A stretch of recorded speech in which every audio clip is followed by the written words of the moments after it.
Welkom vanoggend.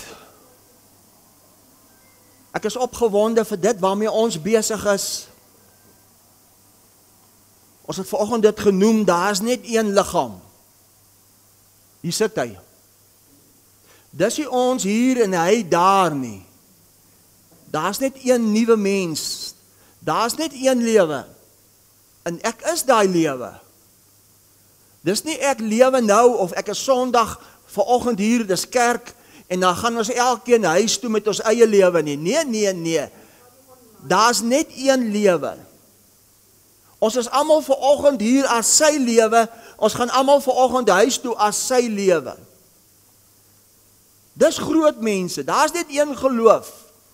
Daar's net een doop. Ons is almal van een gees deurdronge as een liggaam. Daarom is daar nie meer 'n Jood nie, daar's nie meer 'n Griek nie, daar's nie meer 'n slaaf nie. Daar's een mens en dit was God se probleem gewees met die Jode om hulle uit te bring by dit is volbring, sodat ons kan uitkom by die ware. Ons weet voor die grondlegging van die wêreld was ons alreeds van ewigheid af uitverkies. As in gees was jy alreeds uit God gebore. En God se droom, God se begeerte was om hom as gees te openbaar as sigbaar. Daarom vandag 79 jaar gelede toe Tannie Koti sê in die hospitaal, toe sig God 'n sig van verligting, toe so die begin van die openbaarmaking van God in vlees, terwyl Tannie Koti van ewigheid af uit God reeds gebore is, 79 jaar terug, toe sy die sigbaar word van een liggaam, die verheerliking van God in vlees, so Tannie Koti moes uitkom by die waarheid om haarself te sien, soos God haar sien, verheerlik. Halleluja! Halleluja! Ja, gee die Here 'n lekker lofoffer vir dit. Halleluja! Dis hoekom jy op die aarde is. Ek het 2 weke terug ietsie gesê, Tannie Koti is nie gebore op die aarde om te lewe nie. Omdat sy alreeds as uit hom van ewigheid af lewe, is sy 79 jaar terug gebore, om hom te openbaar, sigbaar in vlees, sy lewe. Wow! Wow! Daarom word jy nie gebore met 'n eindbestemming nie. Nie een van ons, die dag toe jou seentjie en dogtertjie gebore word, en jy na daai pragtige ou seentjie en dogtertjie kyk, het in gedagte gehad dood nie. Ook nie God nie.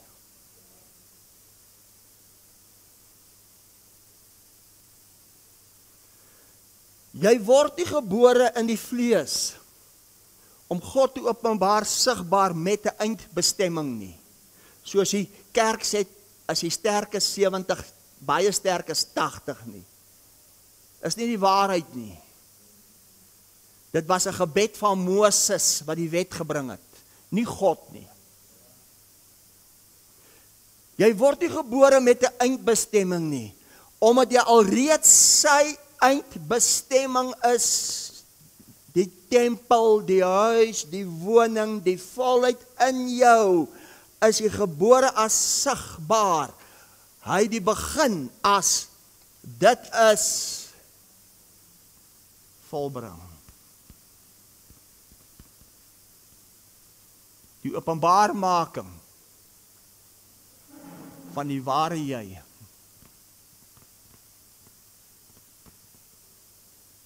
En dit was en word genoem wedergeboorte. Dit was nie in jou vermoë nie.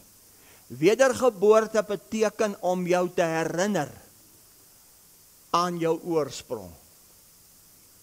Want met die opstanding as wedergeboorte, want soos wat hy is as jy gekruisig, soos wat hy is as jy opgewek, soos wat hy is as jy wedergebore, is daar vandag net een nuwe mens, is daar vandag net een nuwe lewe. En dis die lewe van God. Dis nie God wat lewe onsterflik is en jou lewe nie. Jou lewe is die lewe van God. Jou liggaam is die liggaam van God geopenbaar, die liggaam as Christus. En ons weet, daar's net een, kom skryf my hier, daar's net een liggaam. En hier sit hy, die liggaam as die openbaarmaking van die ware, sigbaar. En hier is geen dood. Al dood wat hier is wat 'n mens beleef, bedink as bewus, omdat jy nie leef uit die denke as Christus, geen dood, verheerlik, opgewek. Nou gaan ek gaan vandag, sê gou vir die ou langs jou, as Rudy so begin, en dis klaar op die bord, gaan Rudy vandag op sy stukke wees.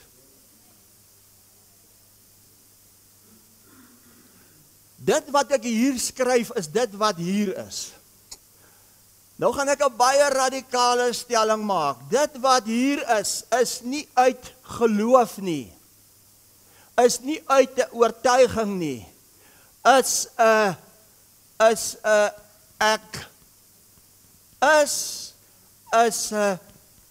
Ek weet.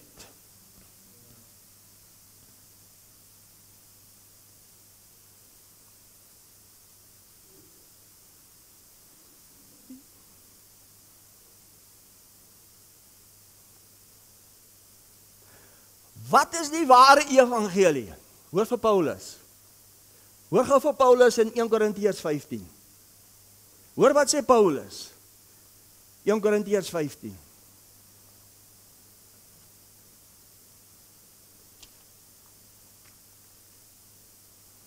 Broeders, vers 1. Broeders, ek maak julle die evangelie bekend. Ek maak vanoggend vir jou die evangelie bekend. Wat ek aan julle verkondig het, wat julle ook aangeneem het, waarin julle ook aangeneem het, waarin julle ook staan, waardeur julle ook gered word as julle daaraan vashou op die wyse waarop ek dit aan julle verkondig het, of julle moet te vergeefs geglo het. Kan ek almal se aandag kry? Daar is baie wat te vergeefs glo. Vers 3. Want in die eerste plek het ek aan julle oorgelewer wat ek ook ontvang het, dat Christus vir ons sondes gesterf het volgens die skrifte. Wat beteken sondes? Vir ons verwronge identiteit gesterf het, om hierdie merk te mis, wat jy vanoggend hoor wie hy reeds is. Vers 4. Dat hy begrawe is en op die 3de dag opgewek is volgens die skrifte. Vers 12. As dan gepreek word dat Christus uit die dode opgewek is, hoe sê sommige onder julle dat daar geen opstanding van die dode is nie? Ek soek gou jou aandag. Wie glo almal vanoggend dat Christus uit die dode opgewek is en hy's opgewek in 'n vleesliggaam? Wie glo dit? Maar daar is dan net een liggaam. So wat van jou liggaam dan as sy liggaam? Is jou liggaam dan ook nie saam opgewek alreeds tot heerlikheid nie? Maar omdat jy dit nie weet nie, sien jy dit nie sigbaar word nie. Daar's nie 'n ander liggaam nie, daar's een liggaam. En toe hy opgewek word verheerlik met 'n liggaam, toe word jy opgewek as hy, toe word hy opgewek as jy verheerlik met een liggaam. Hoekom sien jy dit nie? Want jy sit nog met 'n verwronge identiteit. Jy weet nie wie jy is nie. Jy weet nie. Hulle weet nie wat ons weet nie. Kyk wat sê hy, vers 13. As daar geen opstanding van die dode is nie, dan is Christus ook nie opgewek nie. En as Christus nie opgewek is nie, dan is ons prediking vergeefs en vergeefs ook julle geloof. Sê geloof. Raai waar was die tydperk van geloof? Sê geloof. Dit was die tydperk van geloof. Met ander woorde, daar is 'n dimensie hoër as geloof. Dis 'n opgewekte, verheerlikte manifestasie as die openbaarmaking van die Christus. Ek weet, want daar is net een. As daar net een is, sê vir my, toe Rudy vanoggend hier instap, moes Rudy glo Rudy is Rudy. Of al weet Rudy is. Sê vir my, as jy by waarheid uitgekom het as die liggaam van Christus, as net een gees, as net een lewe, moet jy glo vir dit, al weet jy is die manifestasie as hierdie lewe. Kolossense 3 vers 4. As Christus jou lewe is, luister mooi, en Christus word geopenbaar as ek is, ek weet, word hierdie lewe as Christus verheerlik, geopenbaar. Hier is hy. Halleluja. Kan ek 'n radikale stelling maak? As jy nie gaan glo, as opgewek die verheerlikte een liggaam wat nie kan doodgaan nie, is jy nie besig met die evangelie nie, en is jou eie geloof te vergeefs. Hoe verskriklik. Nou moet ek begin by die begin. Op die YouTube video gaan ek die skrifte bysit. Die Bybel praat vanaf Adam tot by Moses het die dood geheers. So as jy die Bybel vat en jy is nog by vanaf Adam tot Moses, gaan jy die mense waarsku teen Rudy. Rudy, daar staan, die mens moet doodgaan. Sê vanaf Adam tot by Moses het die dood geheers. Sê vir my, ek weet as opgewek verheerlik is hier dood. Al wat hier heers, wie se lewe? Wie se lewe? Sy lewe. As sigbaar in sy huis, sy verheerlikte tempel, sy liggaam. Wie se liggaam? Jou liggaam. So ek praat vandag met Suid-Afrika. Hou op as jy nog by Adam en Moses is om my aan te vat, ons moet doodgaan. Hou op asseblief.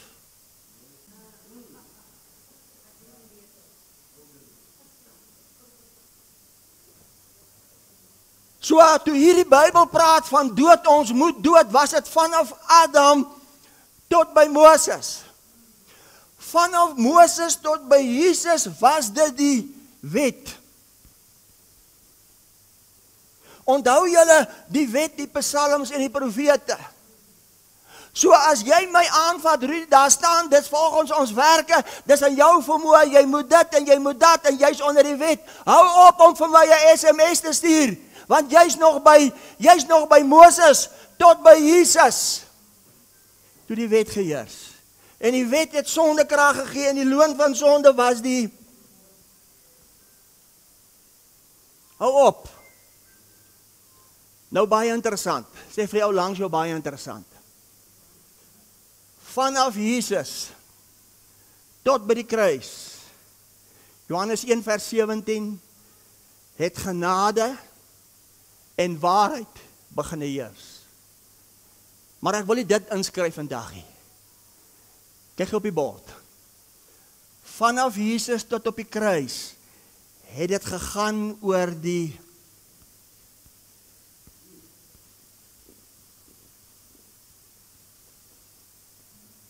kyk gou wat sê Matteus 15, ek wil dit gou bevestig. Kyk gou wat sê Matteus 15. Vers 24. Matteus 15, 24.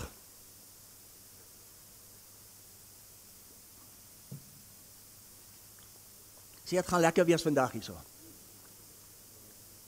Sê, ek gaan die waarheid ken en die waarheid gaan my vry maak. Matteus 15, 24 sê Jesus antwoord en sê, ek is net gestuur na die verlore skape van die huis van Israel. Kyk op die bord. Vanaf Jesus tot op die kruis het dit gegaan net oor die Jode. Dit het gegaan oor die evangelies. Ek soek jou aandag. Matteus, Markus, Lukas, Johannes.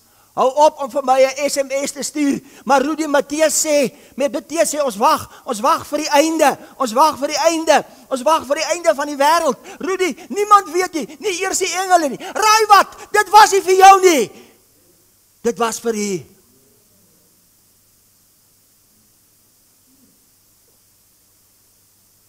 Wat soek jy daar? Jy en al die ander nasies was hier ingebring. En 3,5 jaar hierna, toe hulle vir Stefanus steunig doodgooi, toe gaan die deur toe vir hulle. En toe begin God sy aandag werp op die heiden, op die ander nasies, dat die Jode kon sien dit wat hulle alles verloor het, omdat hulle so hardnekkig was. Sê hardnekkig. Sê ongehoorsaam. Kom ek wys jy hoe ongehoorsaam was hulle. God sê van Moses, lei hulle uit Egipte. As hulle gehoorsaam was, het dit hulle 11 dae gevat. 11 dae om die beloofde land, en so terloops, die beloofde land, is nie jou strandhuis, naby die beloofde land, is 'n liggaam. Die liggaam van Christus. Maar omdat hulle so ongehoorsaam en hardnekkig was, in plaas van 11 dae, het hulle 40 jaar gevat. En uiteindelik, toe Jesus vir die Jode kom uitroep, dis volbring, toe was dit veronderstel om 3 dae te vat. Toe as gevolg van hulle ongehoorsaamheid en hardnekkigheid, toe vat dit hulle weer 40 jaar. Ons in 2025, dit vat ons nou al 2025 jaar, want ons is of besig met Adam en Moses, ons is of besig met Moses tot Jesus, ons is of besig met die Jode, of ons is besig met die volleinding, die einde, ons wag vir die einde, en vir 2025 jaar, is ons net so hardkoppig, en ons mis dit net so, dit het gevat, 3 dae.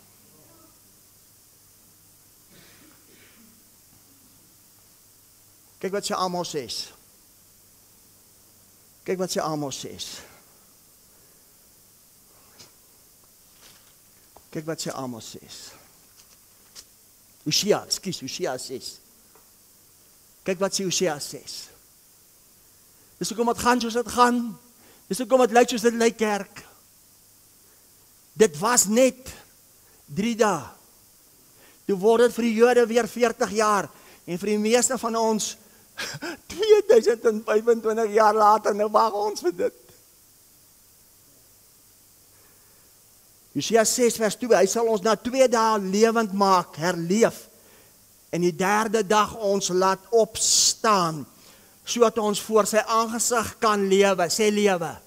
Luister, nie doodgaan en iewers heen gaan nie, sê lewe sonder dood, want dis sy lewe. Sê 3 dae. En kyk op die bord, en vanaf Jesus, vanaf die kruis, tot met die volleinding, die volheid van tyd, eeu, die volleinding van die wêreld, die volleinding van die Romeinse ryk, sê die Bybel, is dit wat volbring is, geëindig as dit is verby met 'n verwoesting. En hierdie tydperk, kyk gou mooi, hierdie tydperk was die koninkryk tydperk. Want God moes sy eiendom, God moes sy domein herstel, want hy was gebore as 'n koning. Hierdie was die tydperk van die koninkryk. Dit het al hier begin, toe Johannes die Doper op die toneel verskyn, en vir Israel, die Jode begin waarsku, die koninkryk het vir hulle naby gekom. Hoekom? Want God wil die Jode gebruik het vir al die ander nasies, om te wys hoe lieflike vader hy is, maar hulle het nie 'n vader gesoek nie, hulle wou nie na hom luister nie, hulle het 'n koning gesoek. Dit sê God vir Samuel, profeet Samuel, kom ons gee hulle koning, en dis waar alle koninkryke ontstaan het, en dis waar alle ballingskappe gekom het. Dis hoekom in hierdie tyd, tot die volëinding van die eeu, tot die volëinding van 'n wêreld, daai wêreld was nie Suid-Afrika, Amerika, Rusland, Japan nie, daai wêreld was Juda, Samaria, Jerusalem, die Joodse. Want dit het alles gegaan oor die wet, die psalms en die profete.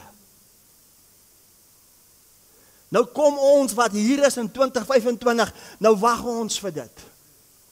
Dit was die koninkryk tydperk. Sê gou saam met my daarom. Kyk gou wat sê Openbaring 11. Openbaring 11 vers 15. Kyk gou wat sê Openbaring 11 vers 15. En die 7de engel het geblaas. Kyk op die bord.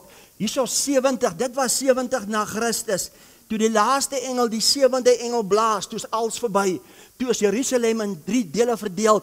Die tempel in Jerusalem is afgebreek, want daar is mos 'n nuwe tempel. Wie is hy tempel?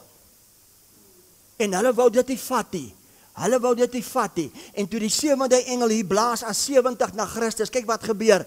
Openbaring 11:15, en die 7de engel het geblaas, en daar was groot stemme in die hemel wat sê, luister mooi, die koninkryke van die wêreld het die eiendom van ons God geword. Kyk op die bord, ek soek jou volle aandag. Vanaf die kruis tot 70 na Christus was die koninkryk tydperk, want God wou herstel, want die aarde is sy eiendom, en die mens daarop, sodat God kan uitkom by die ware. En 70 na Christus, toe die 7de engel blaas, toe is al die eiendomme, toe is al die koninkryke mee gedeel, toe is alles terug in God se hand as God se eiendom. Daarom sê die woord, en nou by dit kom, hy was koning totdat. Want hierso gaan dit oor erfeniskap, hierso gaan dit oor 'n seun. En daar's net een seun, monogeen, en hy sit hy. Daar's net een liggaam, daar's net een lewe, daar's net een geloof, daar's net een God die Vader in almal, deur almal en tot almal. So 70 na Christus, toe die laaste engel blaas, toe is dit die volëinding van alles. Toe behoort alles aan Abba Vader. Maar Abba Vader het nie rekenskap gehou met die mens nie. Volgens die mens wag hy nog vir 'n. So as jy nog hier is, en ek weet, moenie vir my 'n stemboodskap stuur vir WhatsApp stuur nie.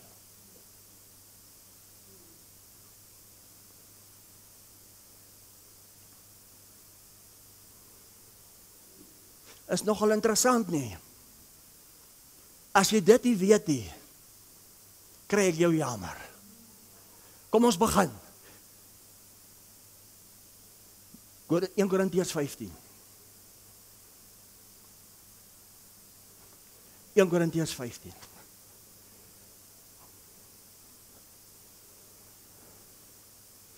Korintiërs 15.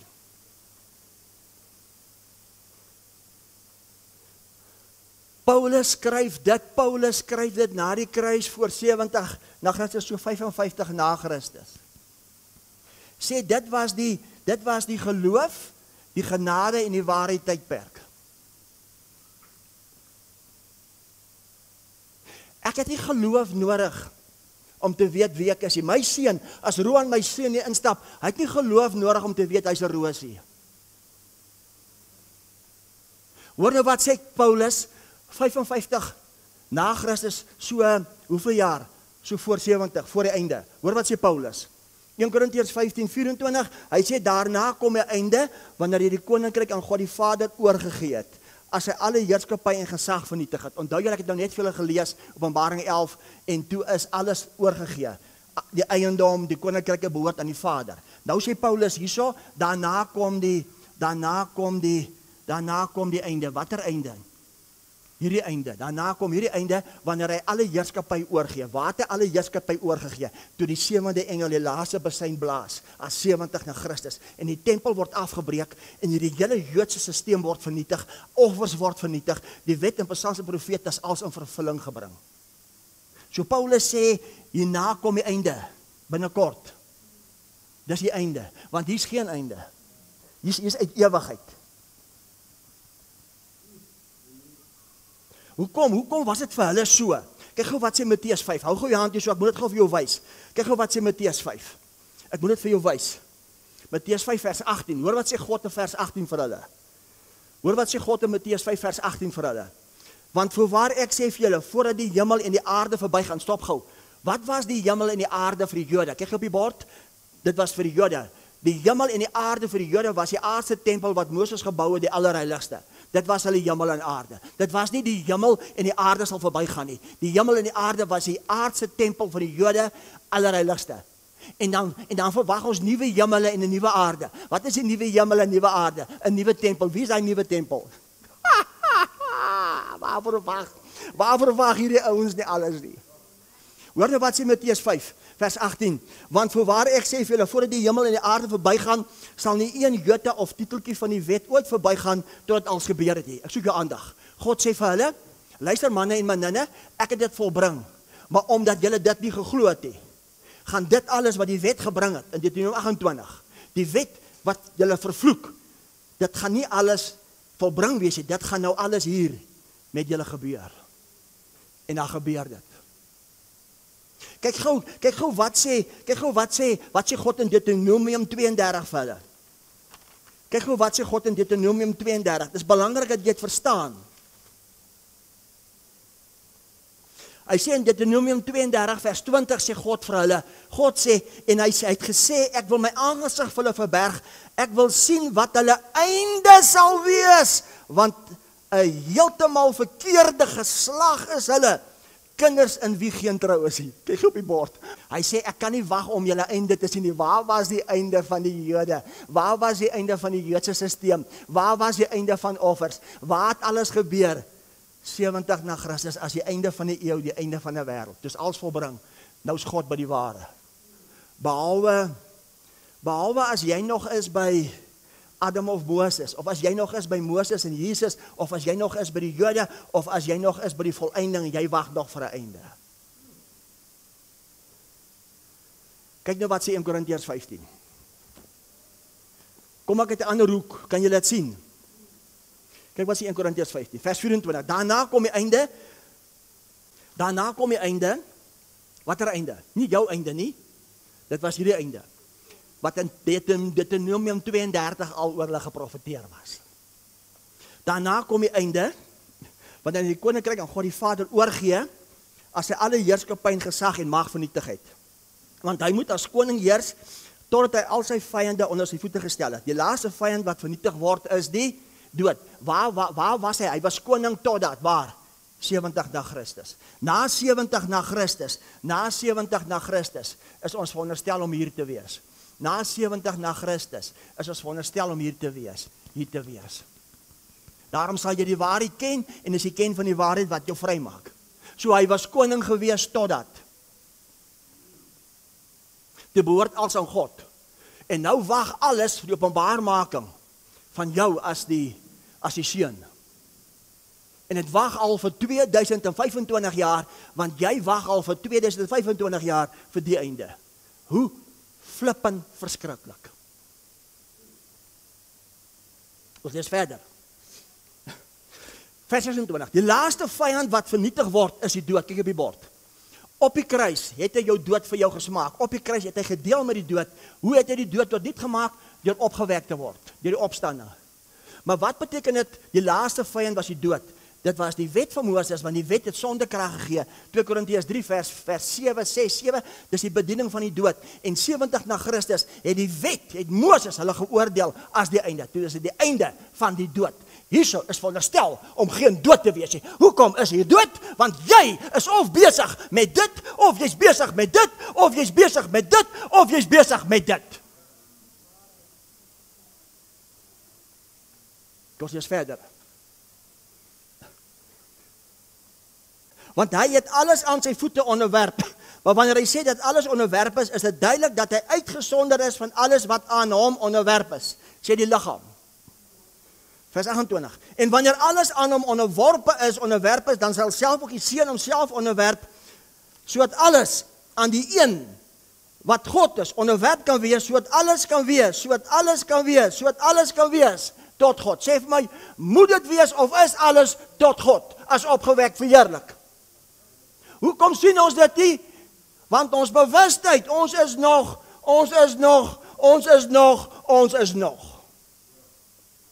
Nou, hier is die boodskap. Hoor nou wat sê vers 29. Sê vir die ou, nou moet jy luister.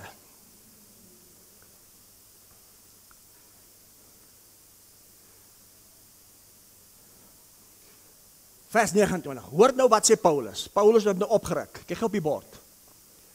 Paulus is hier. Paulus praat nou van in sy toekoms hier. Hier wie ek en jy is. Verlede. Hoor nou wat sê Paulus. Paulus sê anders. Luister mooi. Paulus sê, as dit nie waar is wat jy vanoggend hoor, dit was hier. Hy was koning tot hier. Hierdie koning, hierna is alles God se eiendom. As dit nie so is, hoor wat sê Paulus nou. Hy sê anders, wat sal hulle doen wat hulle vir die dode laat doop? As die dode geheel en al. Sê saam met my geheel en al. Wat beteken geheel en al? Almal. Sê almal. Nie opgewek word nie. Waarom laat hulle nog vir die dode doop? Ons moet uitvind wie is hulle. Want, luister mooi, kyk vir my. Dis nie julle nie. Ons is veronderstel hier om die dood te gaan nie. Daar is hulle.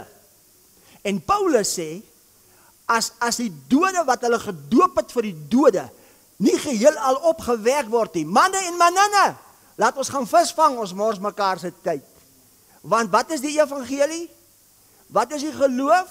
As jy glo dat Christus uit die dode opgestaan het, het almal uit die dode opgestaan. As dit nie so is nie, is jou geloof nie te vergeefs. So, ek gaan baie radikaal wees, jou hemel toe gaan evangelie is te vergeefs.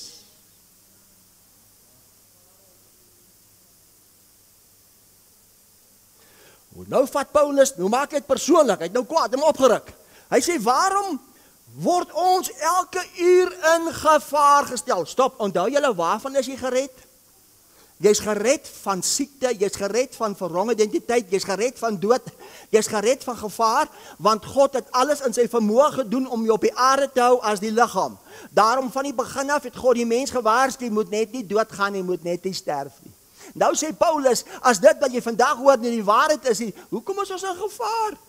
Wat help dit? So what? Hoor wat sê hy? Waarom is ons elke uur in gevaar? Paulus sê, ek sterf dag vir dag. Hoe het hy gesterf? Hy het skipbreek gelei, hy was met kippe dood gegooi, hy was tussen die leeu's gegooi.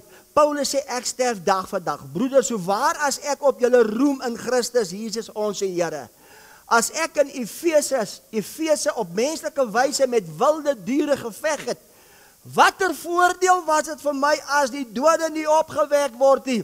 Laat ons dan eet en drink, want môre sterf ons, so sou wat, ook ons mors mekaar se tyd, dat ons dood gaan en klaar kry. Hoor wat sê Paulus, hy sê, moenie dwaal nie, vandag se boodskap. Slegte gesprekke bederf goeie sede. So as jy sê, ons moet doodgaan, om hemel toe te gaan, dan sê ek vir jou, jy dwaal, en jou slegte gesprek bederf goeie sedes. Hoor wat sê hy nou, vers 34, hy sê, wees nugter op die regte manier en sondig nie, want sommige van julle het geen kennis van God nie. Ek sê dit tot julle beskaming. Wow, moet ek ophou, dis 'n bietjie 'n rowwe woord vanoggend. Dis bietjie rof vanoggend. Vers 35. Vers 35. Maar iemand sal sê, hoe word die dode opgewek? En met hoedanige liggaam kom hulle? Met wat se hoedanige liggaam kom hulle? Onthou julle in Matteus 17 op die berg van verheerliking. Onthou Lukas 24 het hy gedemonstreer hoe lyk hierdie liggaam. Toe hy gesê het, kom vat aan my. Ek is nie 'n gees nie, ek is vlees en been, ek is 'n mens. Gee my iets om te eet. Maar dis 'n liggaam wat nie meer kan siek word nie, is 'n liggaam wat nie kan doodgaan nie. God se tempel, God se huis van die begin af. So dis nie iets bonatuurliks nie, dis nie iets snaaks nie. Julle is dit reeds. Al probleem is verwronge identiteit. Hoor wat sê hy nou? Hy sê, maar iemand sal sê, hoe word die dode opgewek? En met hoedanige liggaam kom hulle? Dwaase mens, sê saam met my, dwaase mens, wat jy saai, word nie lewendig as dit gesterf het nie. Nee daar, Rudy, daar staan, wat jy saai, word nie lewendig as dit gesterf het nie, so ons moet sterf. Sê, kom ons lees die volgende skrif. Sê saam met my, kom ons lees die volgende skrif. Nou verduidelik hy. Vers 37. En wat jy saai nie 'n liggaam wat sal word nie. Jy saai byvoorbeeld van koring bloot 'n korrel. Sê daar was 'n korrel gesaai. Want die korrel is gekruisig as die vrug. Die korrel is opgewek as die vrug. Die korrel alleen was gesaai, want as die korrel nie dit gedoen het nie, was daar vandag net een korrel met een vrug. Maar toe een korrel gesaai word, toe word opgewek baie vrug. Hou gou jou hand hierso. Ons kom terug, Johannes 12. Kom ek help julle reg. Jy wat graag wil doodgaan, kom ek help jou reg. Hy het jou dood vir jou gesmaak. Johannes 12:24. Voorwaar ek sê vir julle, as die koringkorrel, Jesus Christus nie in die grond van 'n sterf nie, bly hy alleen. Stop. Ek het nou hierdie vraag om te vra. Almal verwag sy koms. Hy sou mos 'n maand terug gekom het. Ek wil net vra, as Jesus 'n maand terug gekom het, na wie toe sou hy gegaan het? Sou hy nou Amerika toe gegaan het, sou hy Rusland toe gegaan het, sou hy Suid-Afrika toe gegaan het, of sou hy Israel toe gegaan het? Mag ek maar vra? Sê as hierdie koringkorrel nie gesterf het nie, was daar nie baie vrug nie. Sê vir my, het hy gesterf? Wie is die vrug? Hier sit vanoggend die baie vrug. So, hoe gaan hy nou kom? Gaan hy kom as 'n korrel, of gaan hy geopenbaar word as die baie vrug? Hier sit julle, die liggaam, die sigbaar word. Hier is hy, die koms. Yes, ek wil omval hierso. 1 Korintiërs 15, terug. En wat jy saai, vers 37, en wat jy saai nie 'n liggaam wat sal word nie, maar 'n blote korrel, Jesus Christus. Byvoorbeeld van koring of van vlees. Maar God gee dit 'n liggaam soos hy gewil. En in elkeen van die saadkorrels sy eie liggaam. Sy eie liggaam. Daai saadkorrels is nie jy nie, daar was een saadkorrel, so jy dieselfde liggaam as vrug wat daai saadkorrel het, hier is jy, Lukas 24. Maar daar was ander saadkorrels ook. Wat is die ander saadkorrels? Waarna word verwys? Net vir interessantheid, ek bring dit net vir interessantheid in. Kyk gou wat sê vers 41. Vers 41 sê, anders is die heerlikheid van die son, anders is die heerlikheid van die maan, anders is die heerlikheid van die sterre. Wat beteken dit? Kyk wat sê Kolossense 1. Vers 15 gou. Net vir interessantheid, ek bring dit net gou in. Vers 15 sê, hy is die beeld van die onsigbare God. Hy is die eerstgeborene van die hele skepping. Kyk op die bord.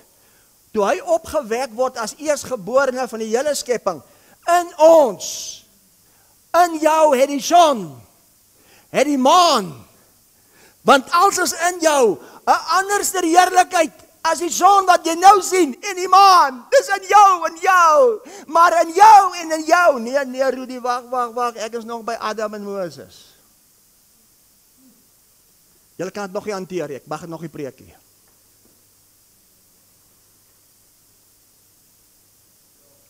Paulus sê, as die dode wat hulle gedoop het vir die dood, geheel en al nie opgewek word nie, sê vir my, moet hulle of is hulle? Ek gaan nou vir jou wys waar. Mos ons mekaar se tyd. Kyk gou wat sê Paulus in Romeine 14. Paulus skryf, kyk op die bord. Paulus skryf so 'n jaar later. Paulus skryf in Romeine 14 so 56 na Christus. Hoor gou wat sê Paulus in Romeine 14 oor dit. Romeine 14 vers 7. Hoor wat sê Paulus in Romeine 14 vers 7. Want niemand van ons leef vir homself nie. Niemand sterf vir homself. Ek soek almal se aandag. Here, jy moet help. Paulus sê, niemand van ons, wie was daai ons, 56 na Christus, was dit ons, of was dit ons? Ek was aangevat oor dat mense sê, Rudy, daar staan, jy sterf nie vir jouself, maar daai ons is nie Rudy nie. Hier's ons. Hy praat nou met hierdie ons. Here, jy moet help. Dis hoekom dit gaan soos dit gaan. Dis hoekom dit sal 'n hoop bly. As dit mos 'n hoop. As ons nie gaan uitkom by dit nie, gaan vir die volgende 1000 jaar al se hoop bly. Dit was hier vir hulle 'n hoop. Vir my is dit nie hoop nie. Vir my is dit 'n ek weet. Hoor wat sê Paulus? Hy sê, want kyk op die bord. Hy sê, want niemand van ons leef vir onsself nie.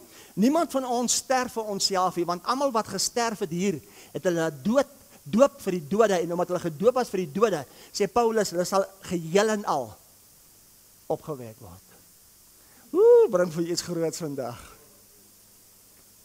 Vers 8, want ons wat leef ons tot, want as ons leef ons tot eer van die Here. Ek soek jou aandag. Here, gaan ek ophou, kan ek maar op my stukke wees. Hierso het jy geleef hierso het hulle geleef, die ons, tot eer van die Here. Hierso is jy die lewe as die Here.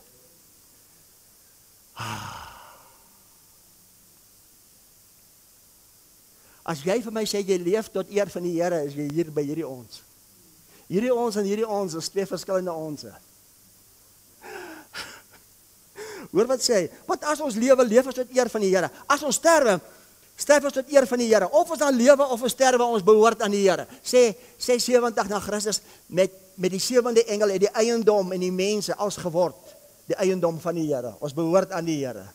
Kyk nou wat sê vers 9. Vers 9 sê, want hiervoor het Christus ook gesterf en opgestaan en lewend geword, oor die dode. Kyk op die bord. Hiervoor is hy gesterf, hiervoor is hy opgewek om hier, oor die dode en die lewende te sê heers. Sê want van Adam tot Moses het die dood geheers. Van Moses tot Jesus het die wet geheers. Die wet het sondekrag gegee, die loon van sonde was die dood, maar toe kom smaak hy jou dood, toe volbring hy die wet alles, maar toe nie luister nie, toe word alles voleindig as vernietig, die laaste dood, en hy het geheers oor die dode en die lewende. Dus ek kan ek 'n baie radikale stelling maak. Ek heers nie meer in hom nie. Ek heers nie meer in die lewe nie. Ek heers as die manifestasie, as hy, as die lewe. Net een liggaam, een geloof. Sê die Here moet jou help met jou verwronge identiteit. Sê ons. Sê maar daai ons is nie ons nie. Nou moet ek vir jou wys wie was die dode wat gedoop was in die dood. Hier kom die verrassing. Sê saam met my verrassing. Kyk wat sê Matteus 27. Here, jy is wonderlik vir my. Jy is goed vir ons. Weet julle, van die begin af het God vir die Jode gesê, ek sal julle lewend maak en ek sal julle opwek. God het geen baan in die dood van die mensie. Die waarskuwing was, moet nie doodgaan nie, want God het jou nodig op die aarde, as sy liggaam, as sigbaar word, as die openbaarmaking in vlees. Kyk wat gebeur in Matteus 27:50. Ek moet vir julle 'n boodskap bring net oor die opstanding. Daar was meer as een opstanding. Ek gaan jou verras. Maar dis vir 'n ander dag. Kom ons kyk wie het hulle laat doop wie het hulle laat doop in die dood. Wie was dit gewees? Kyk wat sê Matteus 27 vers 50. Matteus 27 vers 50, daarop het Jesus weer met 'n groot stem geroep: in die gees gegee, en kyk die voorhangsel van die tempel, in die aardse, die skaduwee wat Moses gebou het in 2 geskeur van bo tot onder, die aarde het gebewe, die rots het geskeur, en die grafte het oopgegaan, en baie liggame van die ontslape heiliges het opgestaan, en na sy opstanding het hulle uit die grafte gegaan, en in die heilige stad ingekom, en in baie mense verskyn, kyk op die bord, alles in die Ou Testament, al die regverdiges in die Ou Testament, toe hy op die kruis sterf, toe gaan al hulle grafte oop, en toe hy saam met hulle opstaan, toe staan hulle almal saam met hom op. En toe vorm hulle, luister mooi, toe vorm hulle, Hebreërs 12 se wolk van getuienis, sê getuienis, want hulle moes getuienis gee, waarvan moes hulle getuienis gee? Hulle moes getuienis gee van dit wat die einde gaan wees, wat selfs hy in Deuteronomium 32 gesê het van hulle einde. Hulle het getuienis gegee van dit wat 70 na Christus gebeur het. Daai woordjie wolk van getuienis beteken, hulle het op 'n paviljoen gesit, en dit wat 70 na Christus afgespeel het, met die verdeling van Jerusalem, die afbreek van die tempel, en 2-3 miljoen Jode gedood, hulle het dit gesit en kyk. Sê, in 70 na Christus, toe als beëindig is, sê vir my, is daar vandag nog 'n wolk van getuienis? Daar is nie meer 'n wolk van getuienis nie, want ons is nie ons nie, hulle is almal die liggaam. Nou wag ons praat van 'n wolk van getuienis. Kan ek jou maar reg help? Dis hoekom in Handelinge sê hy vir hulle, soos julle hom sien gaan het, toe 'n wolk hom weggeneem. Wie was die wolk? Dit was hulle. En 70 na Christus gaan julle, soos julle hom sien gaan kom, toe kom hy met 'n wolk en 'n krag en julle. Wie was die wolk? Wie was die hulle wat hy saamgebring het as 'n getuienis, om te kyk hoe dit gaan afspeel. Maar daar is dit nie meer nie. Daar is nie meer 'n wolk van getuienis nie. As jy nou dood gaan, ontslaap jy net aan Christus. Sê regstelling. So met ander woorde, hier was 'n opstanding. Maar onthou julle van hier vanaf tot 70 na Christus, hierdie 40 jaar was verwoesting, hier was verdrukking en hier was baie gedood. Stefanus was met klippe doodgegooi. Petrus is gedood. Wat het met hulle gebeur? Hulle almal het hulle laat doop vir die dood, soos Jesus Christus gedoop is, in die dood tot heerlikheid van God. En vir hulle was dit die tydperk van geloof. Hebreërs 11 vers 1 sê, geloof is 'n vaste vertroue op die dinge wat hulle hoop, 'n bewys vir die dinge wat hulle nie sien nie, nie vir jou nie. As jy nog daar is, moet ek jou reg help. Jy sê ek bring baie regstelling vandag, kan ek maar. Met ander woorde, van hier vanaf, almal wat gedood is ter wille van die woord, en dis hulle wat Paulus sê. Paulus praat, hy sê, as hulle wat gedood is wat gedoop is in die dood nie opgewek word, in geheel nie. Moses mekaar se tyd, Paulus het dit geweet vir hierso. Wie was hulle? Wie wil weet? Wie wil weet? En waar was hulle opgewek? Waar was hulle opgewek? Kan ek gou vir julle wys, kerk? Kyk gou wat sê Hebreërs 11, hoe kragtig was hulle geloof. Kyk gou wat sê Hebreërs 11. Kyk gou wat sê Hebreërs 11. Jesus, ek bring vandag groot regstelling. Kyk wat sê Hebreërs 11. Kyk hoe hulle gevoel. Hulle het soos Paulus gevoel. As jy okay sê, wie slaap jy daar? Dan slaap jy daar. Hoor gou wat sê Hebreërs 11. Vers 35. Hoor gou wat sê vers 35. Vroue, luister mooi, jy moet mooi luister. Vroue het hul dode deur die opstanding teruggekry. O koek. Sê saam met my, o koek. Vroue het hul dode, Hebreërs 11:35, deur die opstanding teruggekry, en ander is gefolter en wou geen bevryding aanneem nie, om 'n beter opstanding te verkry. Waar het hulle dit gekry? O Here, jy moet help. Hierso het party gesê, man, moet my nie spaar nie, maak my dood, ek wil God verheerlik, want sodat ek 'n beter opstanding kan kry. Dit was nie hulle hier nie. Waar was dit? Waar was hulle? Wie wil weet? Kyk wat sê Openbaring 6. Kyk wat sê Openbaring 6. Eers ek het die bewerasies hiervoor. Van opgewondenheid. Kyk wat sê Openbaring 6 vers 9. En toe hy die 5de seël oopgemaak het, sien ek onder die altaar die siele van die wat gedood is. Waar was hulle almal bewaar? Onder die altaar. ter wille van die woord van God en die getuienis wat hulle gehad het. En hulle het met 'n groot stem uitgeroep en gesê, hoe lank, o heilige en waaragtige heerser, oordeel en wreek u nie ons bloed op die bewoners van die aarde nie. En aan elkeen van hulle is wit klere gegee, en aan hulle is gesê, dat hulle nog 'n klein tydjie, sê 'n klein tydjie moes rus, totdat ek ook hulle medediensnegte en hulle broeders wat nog gedood sou word, voltallig sou wees. Wie was hulle? Almal wat gedood was in hierdie tyd. En 70 na Christus, toe die laaste persyn blaas, toe staan hulle almal op uit die dode. Toe kom Paulus se woord in vervulling. Kan ek gou vir jou wys van hulle? Ek moet dit doen. Kyk wat sê Markus 10. Het jy al so 'n boodskap gehoor? Kyk wat sê Markus 10. Vers 35. Markus 10:35. En Jakobus en Johannes, die seuns van Zebedeus, het na Jesus gekom en gesê, Meester, ons wil hê dat u vir ons moet doen wat ons ook mag vra. En Jesus sê, julle kan maar vra. En hy sê vir hulle, wat wil hy, moet ek vir julle doen? En hulle antwoord hom, gee ons, dat ons mag sit in u heerlikheid, een aan u regter en een aan die linkerhand. Maar Jesus sê vir hulle, julle weet nie wat julle vra nie, want hulle het nie geweet, hy gaan gekruisig word, hy gaan doodgemaak word nie. Hy vra vir hulle, kan julle die beker drink wat ek drink? En gedoop word met die doop waarmee ek gedoop word? En hulle antwoord hom, ons kan. Maar Jesus sê vir hulle, dis waar, die beker wat ek drink, sal julle drink, en met die doop waarmee ek gedoop word, sal julle gedoop word. Wat was hy doop? Hulle was almal doodgemaak. Nog ene, sê nog ene, sê 'n gevaarlike ene. Johannes 21. Hoekom bring ek hier goed vir jou? Ek bring hier goed vir jou, dat jou oë kan oopgaan om nie dood te gaan nie. Dis nie jou erfenis nie, niks met jou te doen nie. Wat soek jy daar? Kyk wat sê Johannes 21, dis 'n groote, nou moet jy mooi luister. Dis 'n groote. Johannes 21 vers 17.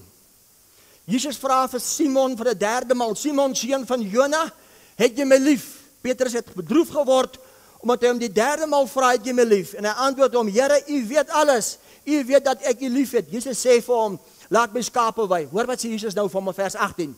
Voorwaar ek sê vir jou, toe jy jonger was, het jy jouself gegord en rondgegaan waar jy wou, maar wanneer jy oud geword het, sal jy jou hande uitsteek en ander een sal jou gord en jou bring waar jy nie sal wees nie. Petrus, die disippels. Wat het met hulle gebeur? Hulle is almal gedoop in die dood tot heerlikheid van God. Vers 19. En dit het Jesus gesê om aan te dui deur hoedanige dood hy God sou verheerlik. Stop. Sê hier. Sê, het dit iets met my te doen? Hoekom vergelyk jy my met dit? Hoekom wil jy my verkeerd bewys met dit?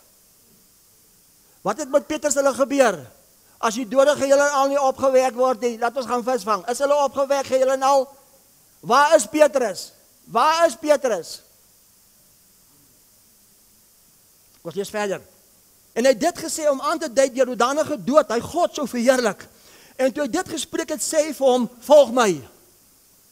Vers 20. En toe Petrus het omgedraai en die disipel gesien volg vir wie Jesus liefgehad het, die een wat by die maaltyd op sy bors geval het en gesê het, Here, wie is u verraaier? Toe Petrus hom sien, vra hy vir Jesus, Here, maar wat van hom? Van wie word hy gepraat? Van Johannes die apostel. Hoekom was Johannes die apostel nie gedood nie? Want Johannes apostel moes Openbaring skryf oor alles wat hier gebeur het.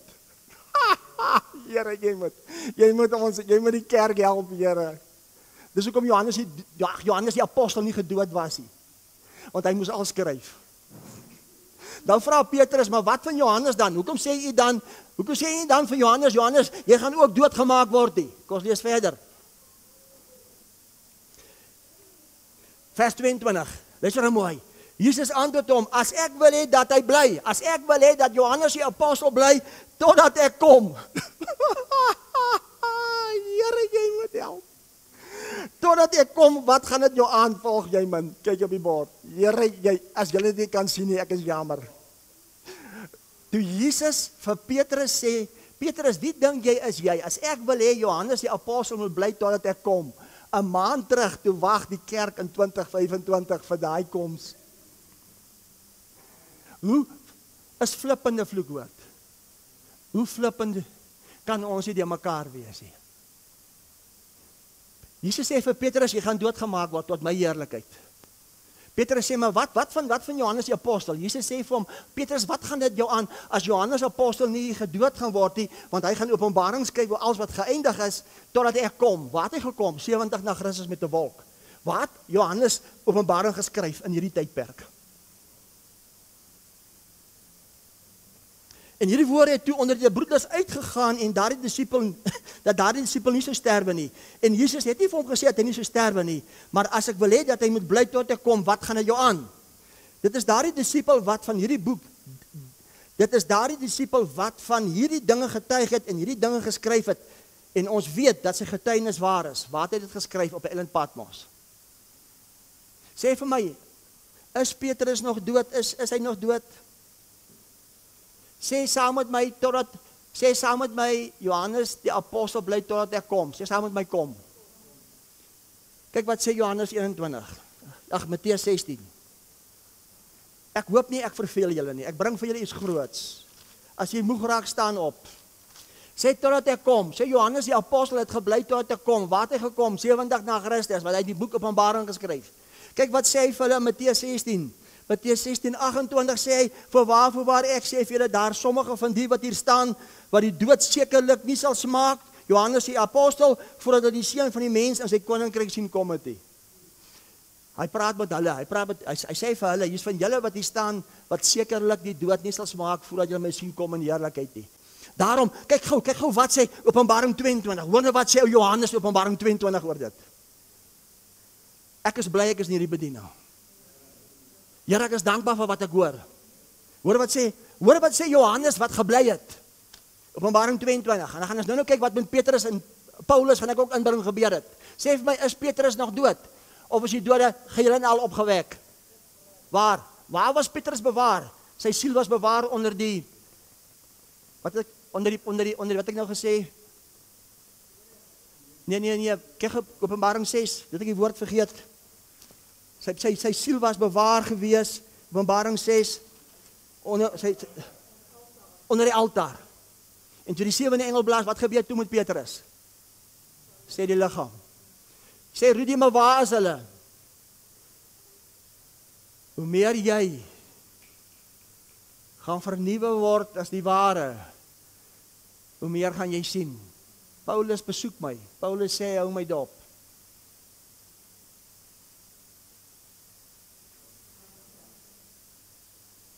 Hoor nou vir Johannes in Openbaring 22. Hoor wat sê Johannes nou. Hy sê, totdat ek kom. Hoor wat sê Johannes. Openbaring 22, vers 7. Kyk, ek kom gou. O gats, dis al 2025 jaar en hy kom gou. Kyk gou op die bord. Kyk, ek kom gou. Is nie kyk, ek kom gou nie. Ek kom gou. Kyk, ek kom gou. Salig is hy wat die woorde van die profesie van hierdie boek bewaar. En dit is ek, Johannes, wat dit gesien en gehoor het. En toe ek dit gehoor het, gesien het, het ek neergeval om te aanbid wat my hierdie dinge getoon het. Toe sê hy vir my, moenie, want ek is 'n medediensner van jou. En van jou broeders, die profete. Ek soek jou aandag. Jesus is nie my koning nie.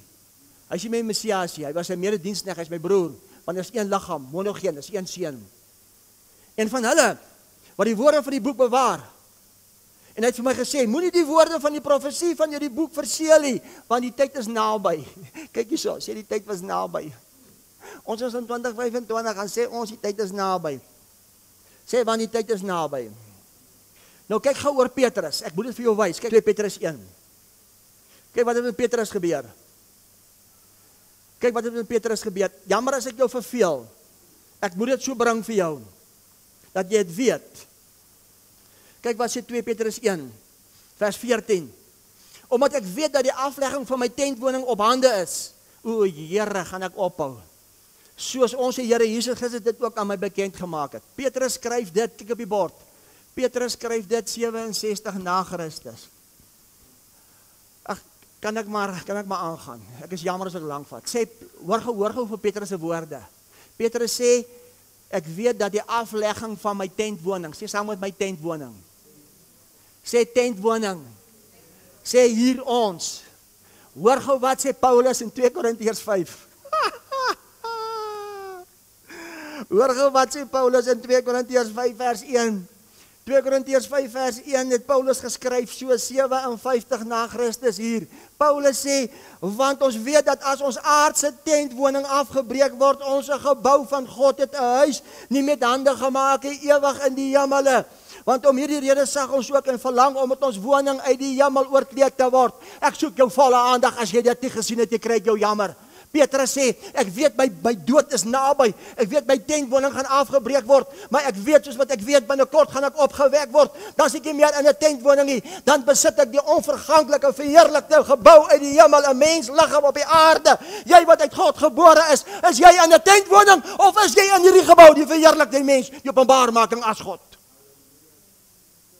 Kry tydlyne reg asseblief, want ons mors mekaar se tyd.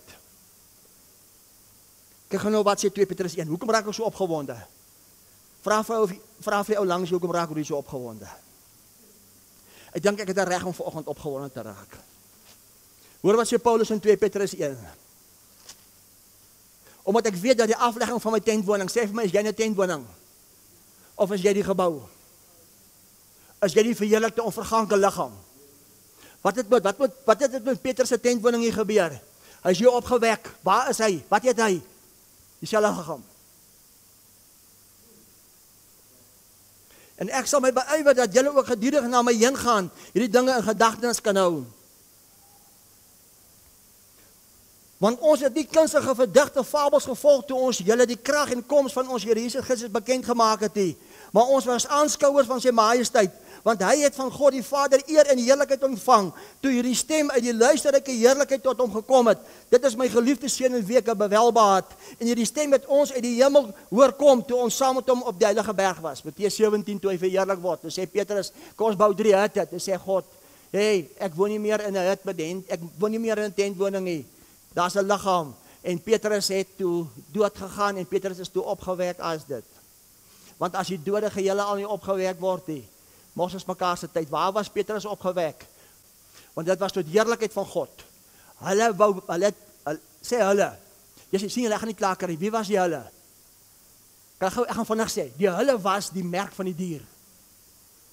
Die 666. Wie was die 666?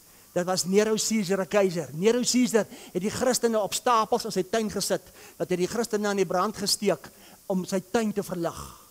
Nero Caesar waarvoor die ander nog wag as die merk van die dier. Toe hy vir Petrus kruisig, toe sê Petrus, wag. Ek verdien nie om soos my meester gekruisig te word nie. Kruisig my tot verheerliking van hom onderste bo. Want Paulus het geweet Petrus gaan. Wat van Paulus dan? Wie wil gou uitvind? Kyk gou wat sê 2 Timoteus 4. Kyk gou wat sê 2 Timoteus 4. 2 Timoteus 4. 2 Timoteus 4 vers 6. Hy sê, want ek word alreeds as 'n drankoffer uitgegiet en die tyd van my heengaan is naby. Ek het die goeie stryd gestry. Onthou julle wat sê? Hy sê, stryd die goeie stryd van die geloof, gryp na die ewige lewe. Hy sê, ek het die goeie stryd gestry. Ek het die wedloop volëindig. Ek het die geloof behou, sê geloof. Verder is, hoor wat sê hy nou? Hy sê, verder is vir my weggelê die kroon van geregtigheid, wat die Here, die regverdige regter, my in die dag sal gee. En nie aan my alleen nie, maar ook aan almal wat sy verskyning liefgehad het. Sê in die dag, wanneer was dit geskryf? Kom, ek moet gou vir jou wys. Dit was geskryf 64 na Christus. In die dag, wat was in die dag? 70 na Christus. Toe word hy gekroon met sy kroon van geregtigheid. Wat was sy kroon van geregtigheid? 2 Timoteus 1 vers 7. Kan julle dit sien? Sê gou vir my, wie het vir Paulus onthoof? Paulus is onthoof. Raai wie het Paulus onthoof? Die merk van die dier. Nero Caesar. Dat sy naam te bang was om te sê, toe Johannes op die eiland Patmos 'n stensel gebruik. Die 666. Hy het Paulus onthoof. Hy het Petrus onderste bo gehang. Wat het toe met Nero Caesar gebeur? 'n Ruk daarna het hy homself opgehang. Wat is Paulus se kroon van geregtigheid? Jy sal mos gekroon word. Nou hoor ek party word gekroon in die hemel. Jy gaan jou lewe in die hemel nie gekroon word nie. Kyk gou wat sê 2 Timoteus 1 vers 7. Hoor nou mooi. 2 Timoteus 1 vers 7 sê, Want God het ons nie 'n gees van vreesagtigheid gegee nie, maar van krag, liefde en selfbeheersing. Ek soek jou aandag. Vir wie het dit gesê? Ek is verskriklik jammer as ek te ernstig is met waarheid. Paulus het geweet hy gaan doodgemaak word, hy gaan onthoog word. Toe Paulus dit vir Timoteus gesê.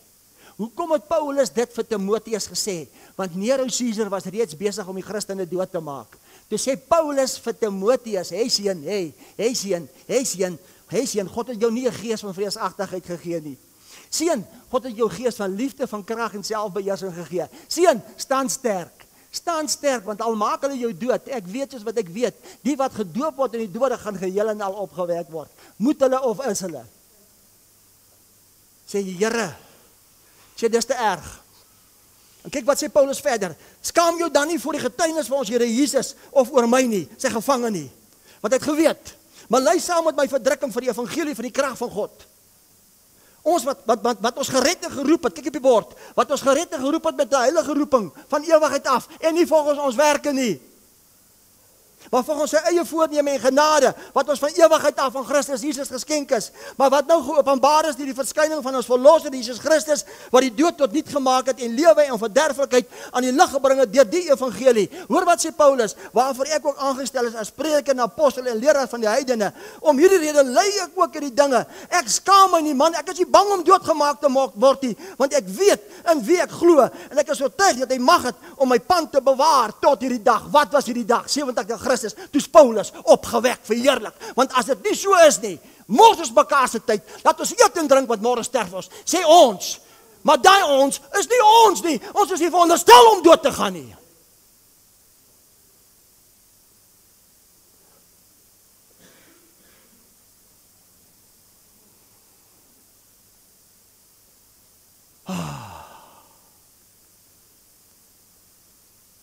Sê daar's 'n liggaam.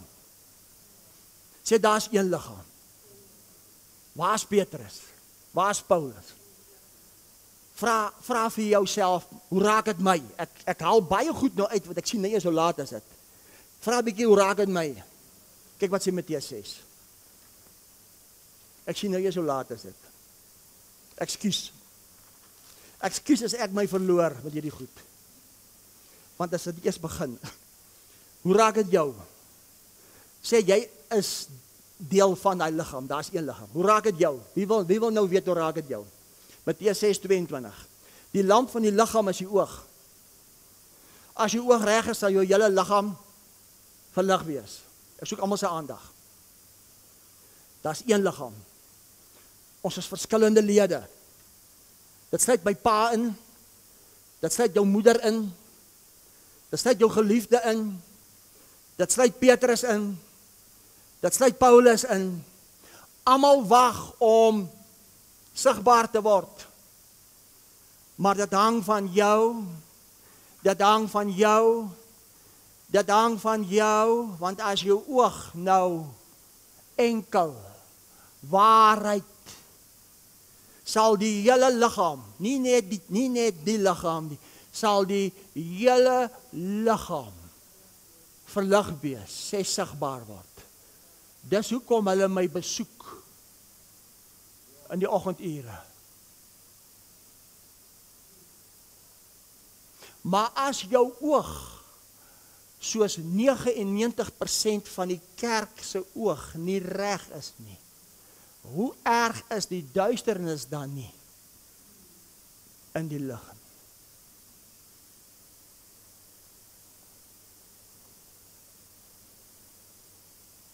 Daarom ek sluit af.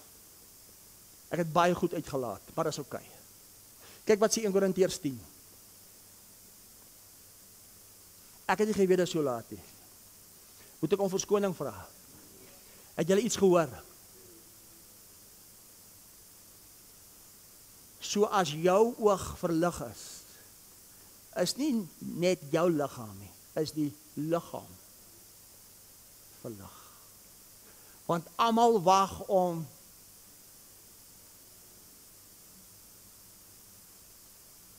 Jessie, Here, mag ek hierdie goed sê? Ja, ek mag, as die tyd om dit te hoor. Hoor wat sê Paulus in 1 Korintiërs 10 vers 11. Hy sê, maar al hierdie dinge het hulle oorgekom. Kyk op die bord. Paulus sê, al hierdie dinge het hulle oorgekom as 'n waarskuwing tot ons, om ons nie ook nog steeds met al hierdie nonsens te bemoei, waarmee ongelukkig ons as die kerk ons mee bemoei. Wat hy sê, maar al die dinge het hulle oorgekom as voorbeelde, en is opgeskryf as 'n waarskuwing aan ons, op wie die eindes van die eeue gekom het. Kyk op die bord. Paulus skryf dit hier. Hy sê, dit is 'n waarskuwing op ons, op wie die eindes van die eeue gekom het, op wie die einde van die wêreld, op wie die einde van alles gekom het, want hy's 'n nuwe mens. Here, jy moet help. Daarom sluit ek weer af. 1 Korintiërs 15:34. 1 Korintiërs 15:34. Wees nugter op die regte manier, want sommige het geen kennis van God nie. Ek sê dit tot julle beskaming. Ek het baie goed uitgelaat, maar dis oukei. Het julle die boodskap julle gehoor? Amen. Gee die Here 'n lekker lofoffer vir dit.